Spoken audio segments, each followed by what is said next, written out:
Señores, nosotros no hemos valorado realmente el papel que han tenido aquí los sectores patronales y los sectores sindicales.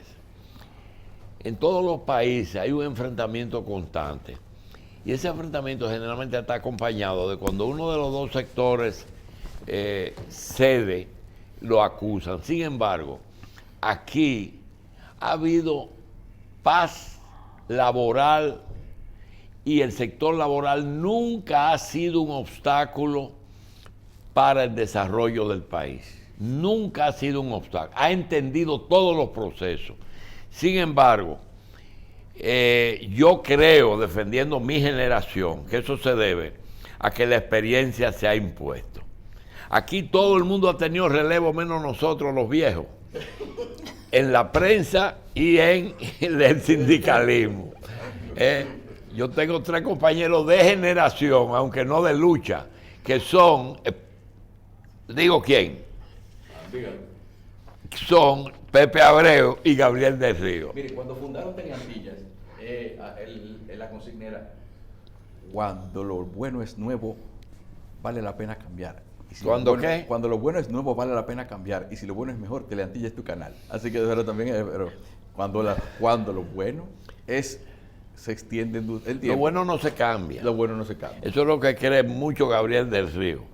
Bien, Gabriel, bienvenido. Pepe, gracias por estar aquí. Yo quiero que me digan a nombre del sector sindical, con la experiencia que tuvimos de los 10 o 12 años ya de seguridad social, ¿qué cosa ya con la marcha? Porque a veces usted planea algo, pero con el tiempo vienen las modificaciones. ¿Qué debe de revisarse en la nueva ley de seguridad social que se está discutiendo? ¿Qué es básico que se revise? Bueno, muy buenos días, amigos, Julito y compañeros. En la seguridad social, varios aspectos importantes. Nosotros, el movimiento sindical, bueno, primeramente, gracias por la invitación. Hace días que no estoy aquí contigo, aquí, este programa. El movimiento sindical sometió un anteproyecto con varias reformas importantes. En la ARS, por ejemplo, la ARS, la Administradora de Riesgo de Salud, nosotros pensamos que hay que ir al fondo. Uno de los grandes problemas que tenemos es la universalidad de los servicios. Tenemos que cambiar para que todo trabajador y todo afiliado pueda tener todos los que son los servicios de salud. ¿Con esa misma prima? No, yo no estoy hablando de la prima. La prima habría que cambiar en función de las necesidades. Pero lo importante es que recibe el servicio. En otros países, por ejemplo, tú pagas el 50% de tu salario. Oye, reconoce el sector sindical que bajo ninguna forma una ARS puede gastar más de lo que recibe como primas de sus afiliados. Pero no tiene lógica, Julito. Entonces, ¿cómo va a poner no tiene lógica. Una, ¿cómo se llama eso? Una enfermedad catastrófica en que un solo medicamento, una sola dosis, cuesta más que un año de los que paga el patrón y el afiliado? Por eso es un problema de la globalidad. Pero es cierto, hay que buscar la solución. Hay que buscar una fórmula de que reciba los servicios. Usted me dirá, habrá que aumentar la prima, habrá que mejorar los pagos, habrá que buscar una intervención del Estado, habría que buscar alguna fórmula. Pero lo importante es que el trabajador reciba los servicios, porque queremos una seguridad social. ¿Para qué? ¿Para que el trabajador tenga que pagar de su bolsillo cada vez que va a un médico? No.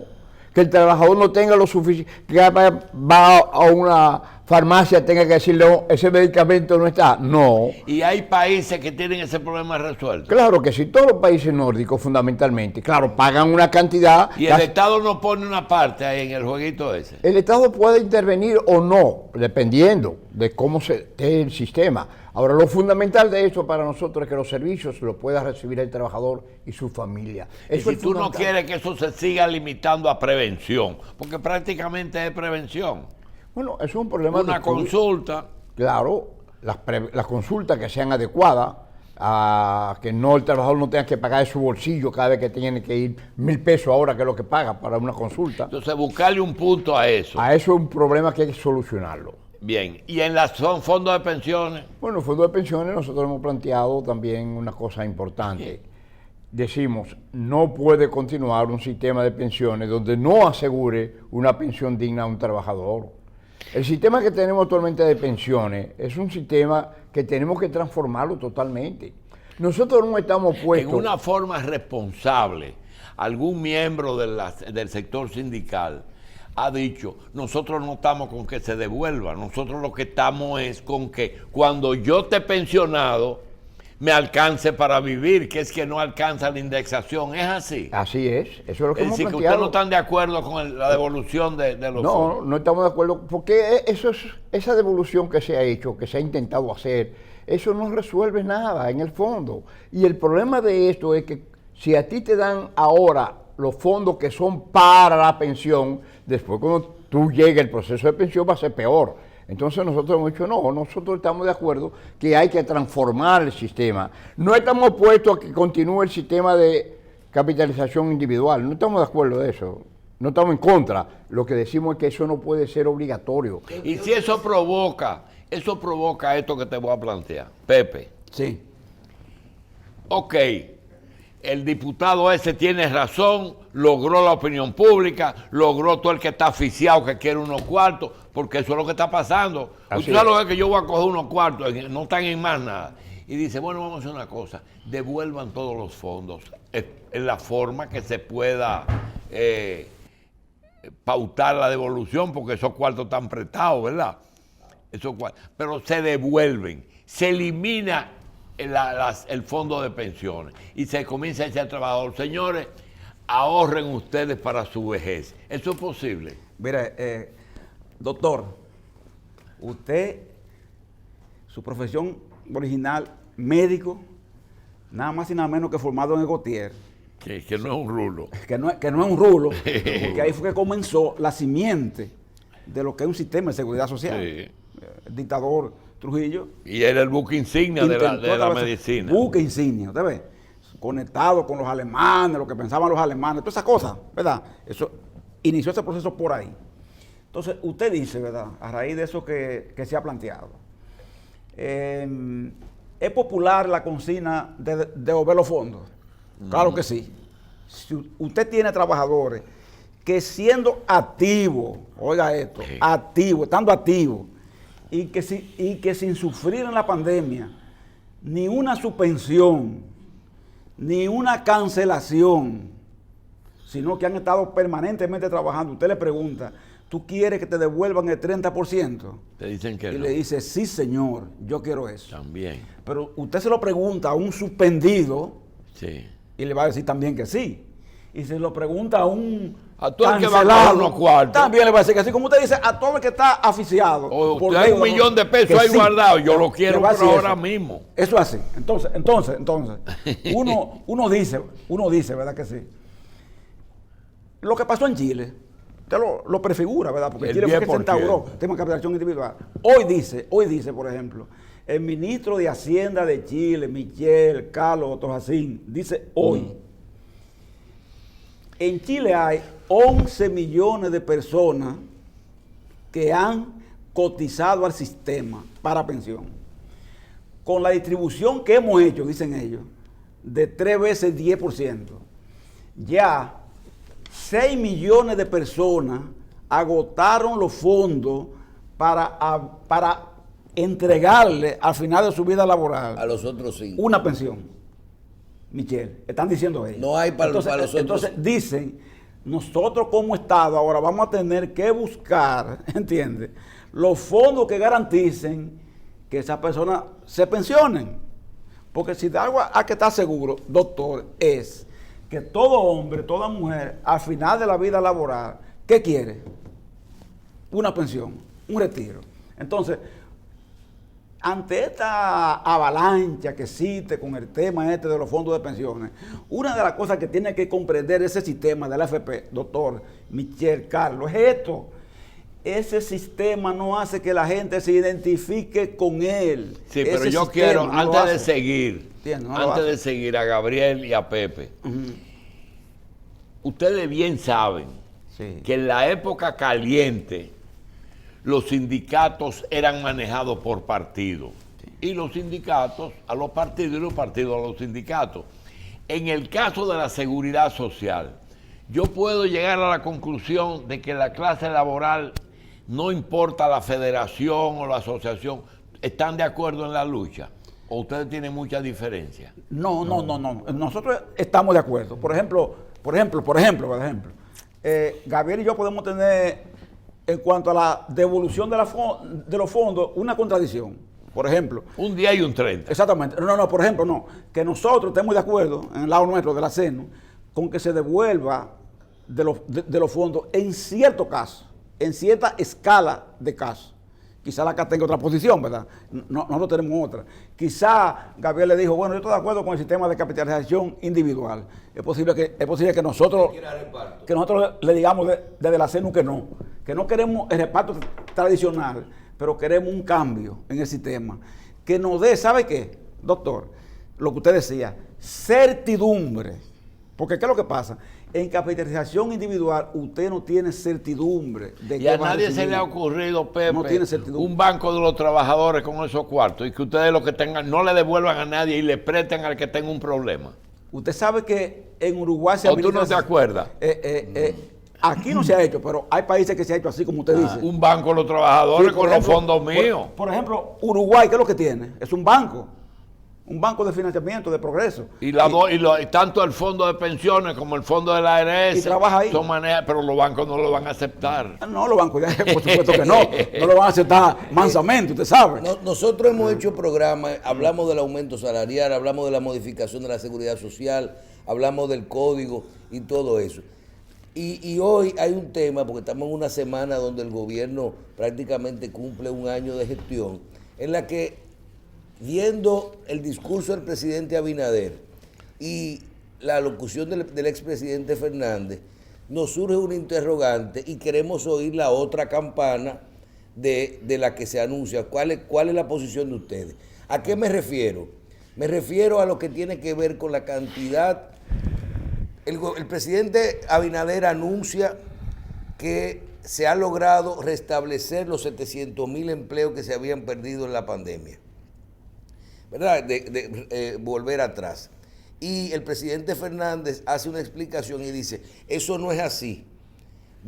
Si hubiera sido así, aquí lo que habían 400,000 personas que se liquidaron, que se salieron, y todavía faltan 200 y pico de mil. Si conocen el caso, o por lo menos díganos cuál es la realidad del empleo en este momento. ¿Se alcanzó los niveles de empleo? Lo que se hizo fue restablecer los empleados suspendidos. Bueno, ahí hay distintos criterios sobre ese aspecto. Primeramente, la mayoría, por decir así, la gran mayoría de los suspendidos están trabajando. Hay algunas microempresas que todavía no han podido restablecerse por la situación que tenemos todavía actualmente. Pero la gran mayoría de trabajadores suspendidos están trabajando. Eso es una realidad. Y eso el Ministerio de Trabajo ha comprobado que esa realidad es así. Están trabajando. Ahora bien, hay un problema todavía de desempleo, que es otro factor del desempleo. Todavía el desempleo sigue apremiando a una parte importante de los trabajadores. Ese es un gran problema. El otro problema grave es el problema de los trabajadores que están en las condiciones vulnerables prácticamente de la economía informal. Ese es otro factor grave, porque aquí tenemos 50 y tantos % de los trabajadores en la economía informal. Todavía ese es un factor que todavía no acaba de romperse. Es un cuello de botella tremendo, la economía informal. Y se está avanzando. En el campo, por ejemplo, sector hotelero, se ha ido avanzando ya prácticamente, la mayoría de los trabajadores se han ido incorporando, porque los hoteles han ido abriendo, pero todavía hay otra cantidad de trabajadores que no han insertado al trabajo en los hoteles. O sea, es un proceso que se ha ido mejorando cada día, en la medida que tenemos posibilidades de reabrir los centros de trabajo y entrar en ese factor. Dentro de sus puntos álgidos, señales de empleo. ¿Realmente hay alguna propuesta en medio de una crisis que se han perdido tanto empleo de lograr una recuperación de la empleomanía? Eso es un proceso lento. Pero el sindicalismo tiene alguna propuesta. Bueno, la propuesta nuestra es... Primero es que no voten gente, pero lo segundo. Bueno, nosotros hablamos fundamentalmente que aquí hay que seguir insistiendo en abrir centros de trabajo. En Abrir abrir centros de empresas. trabajo. Hay que apoyar el desarrollo industrial de nuestro país. Apoyar, que abran nuevas empresas, que vengan inversionistas para dar trabajo. Porque el empleo público, que es mucho, todos conocemos la situación, pero no es suficiente para llenar y satisfacer la realidad de la necesidad de empleo que tiene el país. Entonces, en ese sentido, nosotros apoyamos la iniciativa de que hay que dar más posibilidades para que se abran centros de trabajo y los que están cerrados actualmente, que es una gran preocupación, la microempresa, porque hay muchas pequeñas empresas que el gobierno tiene que buscar salidas rápidas para que funcionen y que den trabajo, porque esa es una realidad que tenemos actualmente. Y nosotros abogamos, el movimiento sindical, que es necesario crear más empresas, crear más fuentes de trabajo para ir satisfaciendo esa realidad que tenemos hoy día del desempleo en nuestro país. ¿Cuál es hoy Pero el hay- problema pero hay- más grande que tú tienes aquí como líder sindical? ¿Cómo es? El problema, la demanda de tu gente, porque a veces tú dices, yo difiero de Gabriel en algún puntico, pero esa diferencia no es personal, eso es presión de abajo. No. ¿Cuáles son las presiones mayores que ustedes reciben de los afiliados? Bueno, una presión es el tema... La pensión. Es el tema del empleo, es el tema de la incertidumbre que deje el sistema de Usted pensiones. ha mencionado 2 veces incertidumbre. Sí. ¿Hay incertidumbre? Incertidumbre. Doctor, ¿por qué? ¿Por qué? Yo le voy a decir. Yo le mencioné a usted el Gautier. ¿Usted sabe cuánto es la pensión hoy de un trabajador viejo del Gautier, de esos pensionados del Gautier viejo? 5,000 pesos. No, 10,000 10,000 y 8,000. Yo Hay tengo 8 un médico pensionado con 9,000. Sí, o sea, exactamente, pero trabajadores, Sí. de esos ingenios, de Corde, de cualquier empresa, de lavador, cualquier empresa que usted conociera, de Mercasí, 10,000. de Falconbrí, 10,000 pesos actualmente.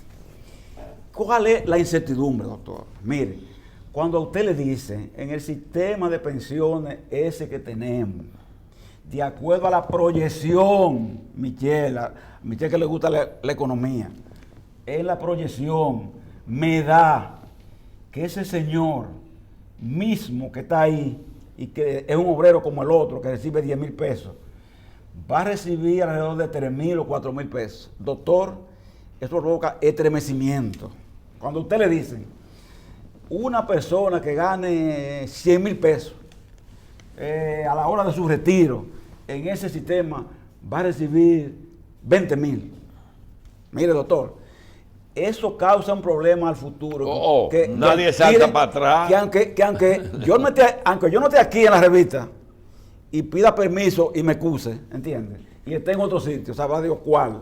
Mire, a uno tiene que preocuparle eso y hay que buscar las soluciones ahora que estamos a tiempo. Porque mire, cuando se pague el primer cheque de esas pensiones, con esa característica, ahí se desata el primer rebú, el primer choque, la primera confrontación grande en el país. Entonces, por eso es que nosotros decimos que sectores como la revista no es que sean demandantes, diríamos así, extremistas, pero sí que llamen a la necesidad de que el sistema sea visto, sea discutido, ¿entiendes? Para garantizar, doctor, esa certidumbre. ¿Usted sabe por qué? Porque el viejo que trabajó en el CEA, que trabajó en Corde, que trabajó en Industria Lavador, en Mercasiva, él tenía la certeza, ¿usted sabe qué? De que iba a recibir 10,000 pesos. Poco, ¿verdad? Pero él tenía certeza. Y el hombre y la mujer, ¿verdad? El humano necesita tener certidumbre de cierta cosa. Y eso Y está una de ellas en la ley ahora. ¿Con cuánto se va a pensionar una No persona? se sabe, depende está. de lo que rindan No, los fondos. ¿verdad? Exactamente, eso es lo que dice Michelle. Depende de lo que rindan los fondos. Entonces, no se sabe. Depende de cómo los fondos se han invertido, el resultado de la inversión de la que se rentabilidad tenga, de los fondos. donde tenga la rentabilidad. Don ¿Usted entiende Javier, lo que? Sí, pero hay una pregunta, nos queda una pregunta final. Al mínimo. Y yo quiero la respuesta de Gabriel del Río, porque no lo hemos hecho en televisión. Ahora, cuando ustedes se sentaron con el gobierno y discutieron, yo creo que de una forma genial, porque no hubo controversia en medio de una pandemia, lograr la discusión entre los tres sectores del aumento salarial y salir satisfactoriamente. Todo el mundo. Todo el mundo salió sin problema en esto. Pero hay algo que yo vi que ustedes lograron colateralmente, y fue que aunque los empresarios siempre habían querido segmentar, categorizar las empresas, salió ahí, pero con el aumento de salario y de una forma con un sector adicional, con un renglón adicional en el cual se distinguió y no hay tanta diferencia, algo que lo perjudicaba a ustedes. Háblenos de eso, de la sectorización de las empresas, que ustedes estaban primero muy opuestos, pero ahora salió junto con el aumento de salario. Sí, ahí el problema fundamental es que cuando entramos en el problema de la sectorización, recordemos que el sistema que había era en base a la cantidad de capital, digamos, que tenía una empresa, ¿verdad? De 1 millón, 2 millones, 3 millones, 4 millones, cualquier empresita tiene 4 millones hoy día y eso se consideraba como una empresa mayoritaria, de 4 millones hacia arriba.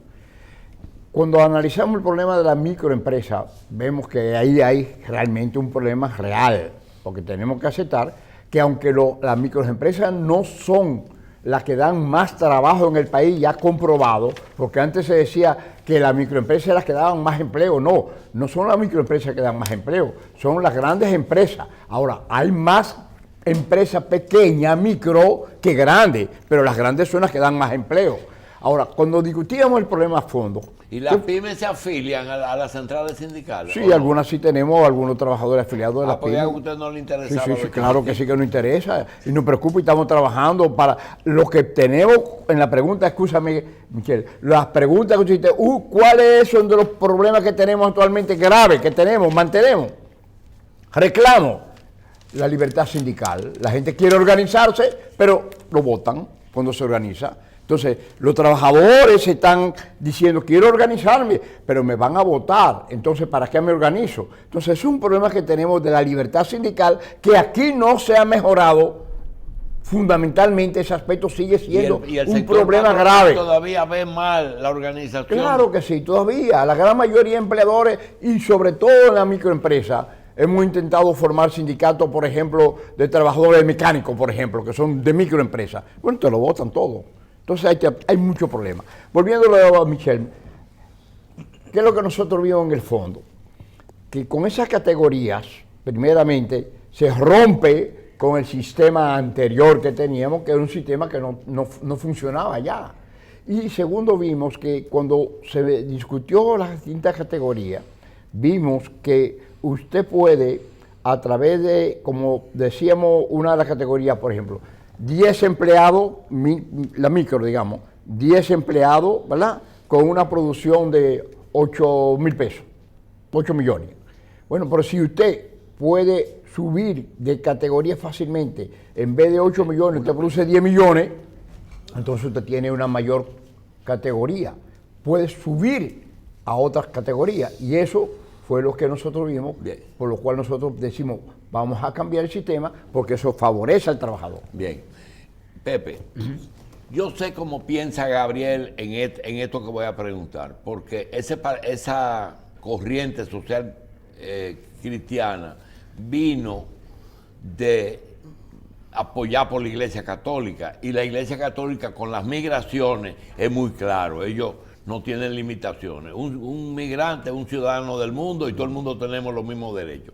En el caso del sector tuyo, que viene de un sitio más radical, realmente la posición del sindicalismo con el trabajador extranjero ilegal, no estoy hablando de haitianos solamente, sino venezolanos, árabes, chinos, de los ilegales, si están afiliados a una central no hay que hablar de ellos, pero frente a ese desempleo o a ese empleo que coge empleo de dominicanos, ¿cuál es la posición de ustedes? Mire, lamentablemente que usted quisiera acoger a todo el mundo, todo es que está mal, usted quisiera acogerlo, es un país, eso es natural, pero lamentablemente, usted tiene que priorizar con los dominicanos. a sus dominicanos, ¿verdad? A sus ciudadanos, como nos hacen a nosotros en otro lugar, ¿entienden lo que? Porque es así también.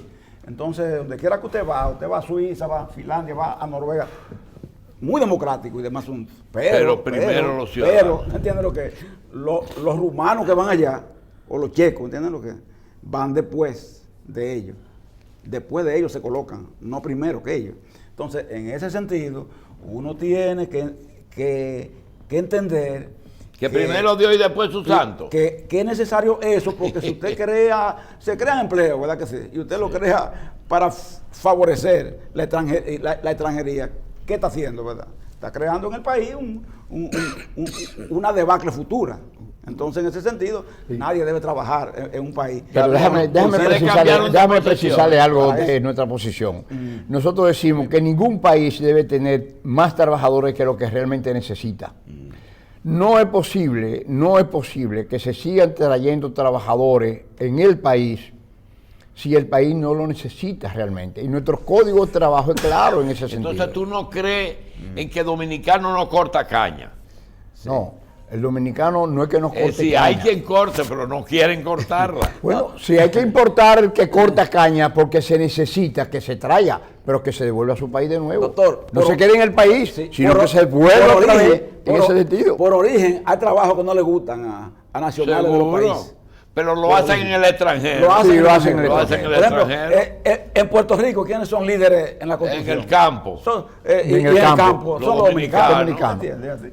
Ahora, Señores, no, gracias. ¿entiendes? Siempre. Gracias. Señores, Gabriel del Río y Rafael Pepe Abreu, representantes de las diferentes unidades sindicales de República Dominicana. Gracias por estar con nosotros y a ustedes por su audiencia. Nos vemos esta noche en todas las retransmisiones de este programa y mañana desde las 5 de la mañana en Revista 110.